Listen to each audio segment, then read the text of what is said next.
Magsasagawa raw ng compliance check ang National Data Privacy Commission sa Bank of the Philippine Islands para malaman ang epekto sa mga kliyente ng naranasang glitch ng bangko. Para sa ahensya, may internal security breach na nangyari sa BPI, taliwas sa paniniwala ng Bangko Sentral. May ulat on the spot si Steve Dailisan. Steve? 46 million pesos yan yung hindi pa raw nababawi ng BPI dun sa mga depositor na nag-withdraw o have mistakenly withdrawn dun sa kanilang mga accounts dahil sa nangyaring glitch o problema dun sa system ng BPI. Yan yung inamin ng BPI sa investigasyon ng House Committee on Banks and Intermediaries. Ang lahat naman daw ng mga depositor or merchants, ito yung mga maliliit na negosyo, negosyante, ay nakausap na raw ng BPI at handa naman daw sila makipagtulungan para maibalik ito. Paglilinaw nila, hindi ito insidente ng isang hacking, wala raw security breach. Ayon kay Melchor Labasan, ng Deputy Director ng Bangko Sentral ng Pilipinas, wala pa silang nakikitang ebidensya na nagkaroon ng security breach. Kinontra naman ito ng National Data Privacy Commission ayon kay Ivy Patu. May internal security breach na nangyari dahil nakapekto ito sa internal processes ng bangko. Masasagawa raw sila ng compliance check sa bangko o sa BPI kung ano ang impact na idinulot nito lalo na dun sa mga maliliit na depositor. Kung naitama man ang financial aspect, paano naman daw yung mga ordinaryong depositor na maaring nabigla o sa biglaan pagsipa o pagbawas sa kanilang account?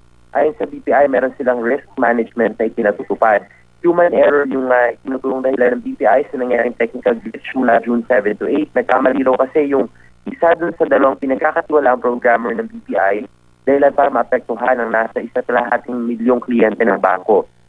Nasa 7,700 hanggang 1.6 million pesos ang maximum deposits at hanggang 2.5 million pesos na credits naman yung halaga na in question. Ang nangyari nitong June 6, ang programmer daw na inatasan na mag-extract ng report mula May 26 o 29, yung instruction sa kanya ay mag-extract ng data sa backup, nag-extract siya ng files mula April 27 hanggang May 2.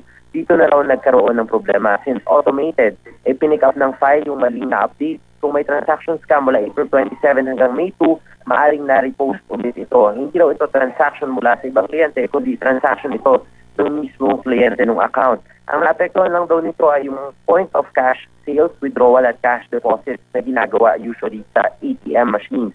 Pinabulaan na naman ni Mon Hocson, ang head ng enterprises ng BPI, na may mga accounts na umabot sa billions of pesos gaya ng mga ipinost sa social media. Para naman mangyari ito, kinakailangan mag-deposit simultaneously sa isang araw ng 200 million pesos sa 5 cash deposit machines.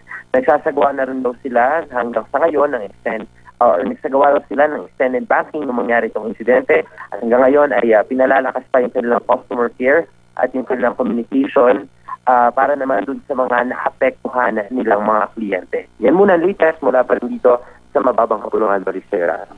Maraming salamat, Steve Dailisan.